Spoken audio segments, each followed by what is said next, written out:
朋友们好呀，我是胖妞妈妈。最近呢，大家讨论比较多的话题呢，就是阳了到底怎么办？其实呢，不用担心，该来的总会来。现在呢，我们应该做的就是在没阳的时候呢，尽量让自己晚阳一下。然后呢，已经阳了的也要做好防护，毕竟呢，这个东西还有可能2次感染呀。给大家说一下我的抗阳经验吧。如果呢现在感觉自己要发烧了，那就提前一定要用电饭煲预约一点大米粥或者是米饭。要吃的时候呢就不用现做了，因为浑身疼这个滋味真的很难受。而且呢现在订外卖骑手都很少。还有呢就是家里边如果有条件呢，可以在感染的时候呢单独使用一块菜板，如果没有呢就要及时做到消毒。这个病毒呢发展的过程基本上就是从高烧，然后浑身疼，最后阶段呢就是干咳或者是湿咳。这个时候呢就可以炖一点梨汁来喝，把梨呢切块，我放的是免泡发的银耳，也可以用咱们家正常的银耳泡发之后去做。再放几颗大枣放到蒸烤箱里面呢给它蒸一下，没有蒸烤箱呢就直接用家里的大焖锅也是可以的。这个呢我觉得止咳效果还挺好的，主要是家里边的小孩吧他也挺喜欢喝。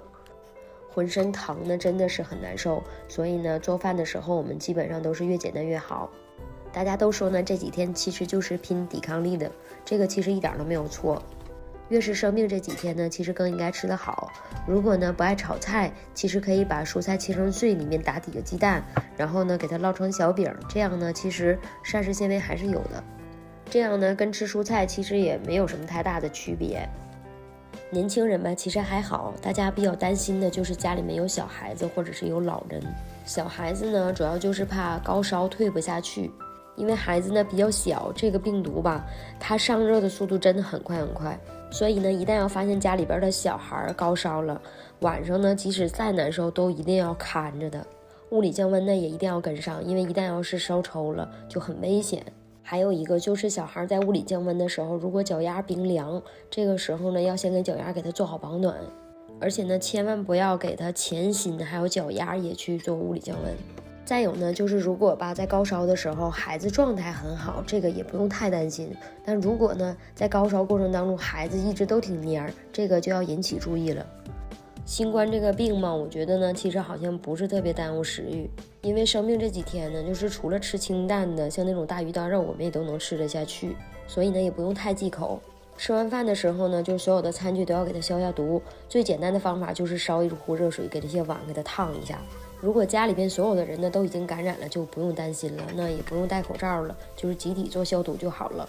如果家里面呢是有1个或者是2个得了，但是还有没得的，那就要把碗筷什么尽量分开。每天呢清理完厨房之后呢，我还会把这个碗给它放到蒸烤箱里面再蒸一下，进行一下2次消毒。因为现在呢目前来看最担心的就是复阳，怕2次感染，所以呢大家在阳了之后呢也不要掉以轻心，该有的防护呢还是要做的。家里边呢要是没有蒸烤箱的朋友呢，就是也可以用大蒸锅再给它蒸一下。每天呢在统一做完饭菜之后呢，把这些刀具和菜板呢也要进行一下2次清洗，该沥水的沥水，该消毒的消毒。像我们家里边切水果这个菜板吧，它是属于菜肉分离的，然后直接可以呢在这个上面进行烘干杀菌的，我觉得这个还挺好。饭后呢每天都做这个消杀或者是做这个清理，我觉得这是一个特别好的一个习惯。因为病毒吧咱们是看不见的，家里边有孩子其实还是注意一点比较好。打扫完之后呢，厨房也干净了，看着呢也比较舒心。最后呢都希望大家快快好起来吧。